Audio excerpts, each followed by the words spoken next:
Minha irmã, meu irmão, estamos vivendo o tempo pascal. São 50 dias que vão do domingo de Páscoa ao domingo de Pentecostes.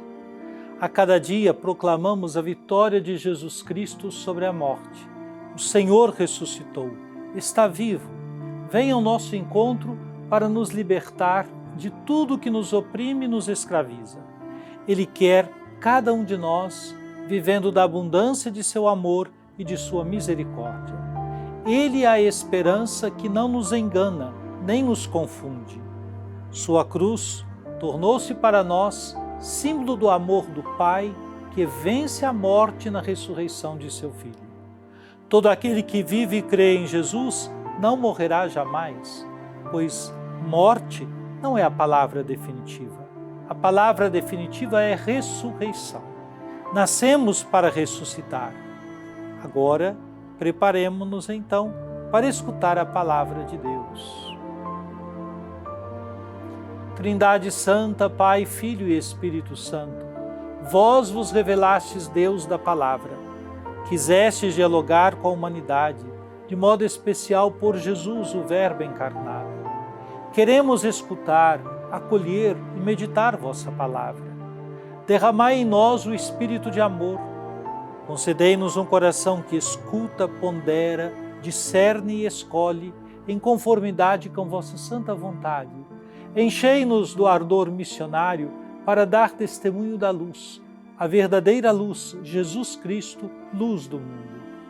Fazei de nós servidores do vosso reino e operários da fraternidade, e deixai a Senhora Auxiliadora nos acompanhar nos caminhos desta história, inspirando-nos o cuidado pela vida e a promoção da paz.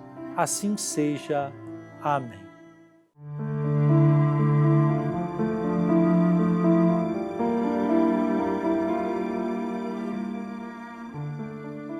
Naqueles dias, a igreja vivia em paz em toda a Judéia, Galiléia e Samaria.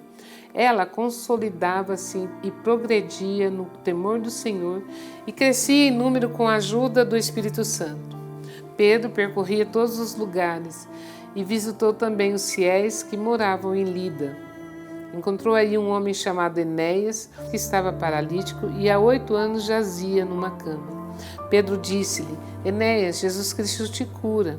Levanta-te e arruma a tua cama. Imediatamente Enéas se levantou. Todos os habitantes de Lida e da região do Saron viram isso e se converteram ao Senhor. Em Jope havia uma discípula chamada Tabita, nome que quer dizer gazela. Eram muitas as boas obras que fazia e as esmolas que dava. Naqueles dias ela ficou doente e morreu. Então lavaram seu corpo e o colocaram no andar superior da casa. Como Lida ficava perto de Jope, e ouvindo dizer que Pedro estava lá, os discípulos mandaram 2 homens com um recado: vem depressa até nós. Pedro partiu imediatamente com eles. Assim que chegou, levaram-no ao andar de cima, onde todas as viúvas foram ao seu encontro. Chorando, elas mostravam a Pedro as túnicas e mantos que Tabita havia feito quando vivia com elas. Pedro mandou que todos saíssem. Em seguida, pôs-se em joelho e rezou. Depois voltou-se para o corpo e disse: Tabita, levanta-te. E ela, então, abriu os olhos.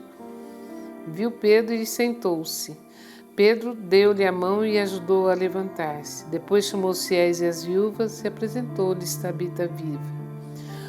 O fato ficou conhecido em toda a cidade de Jope e muitos acreditaram no Senhor.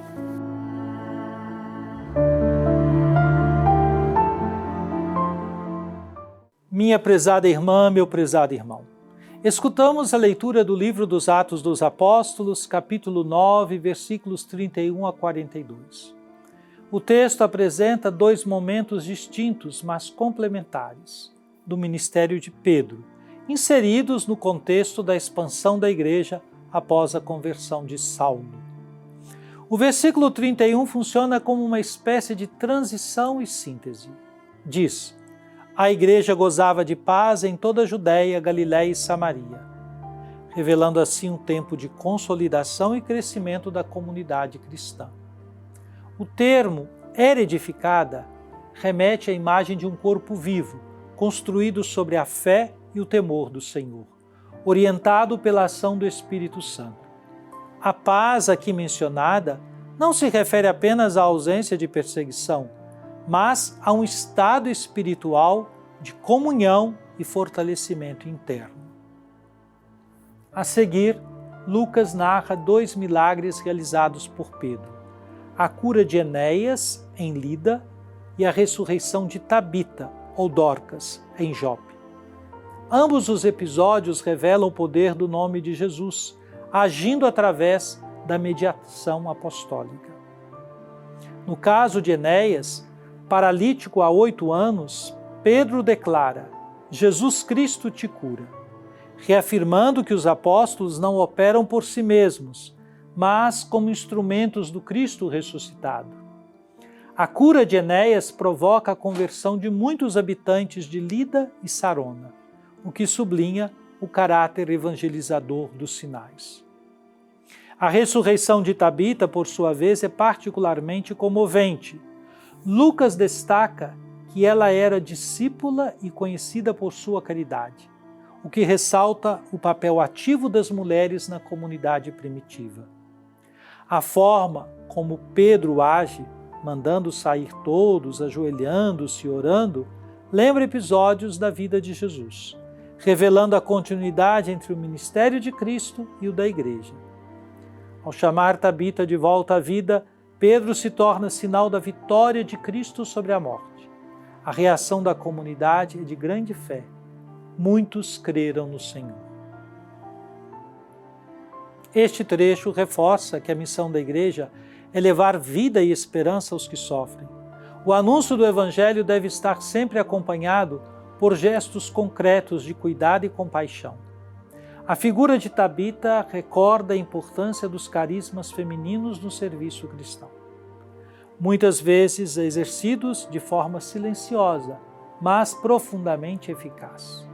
Enéas e Tabita simbolizam aqueles que, abatidos pela dor ou pelo silêncio da morte, são restaurados pelo poder de Cristo. Hoje a Igreja continua chamada a levantar os que estão prostrados, seja pela doença física, espiritual ou social. O Espírito Santo continua edificando comunidades vivas, que anunciam com palavras e gestos a presença salvífica de Jesus no mundo. Como Pedro, somos convidados a confiar na oração, a agir com fé e ser presença que restaura vidas e desperta novos caminhos de conversão.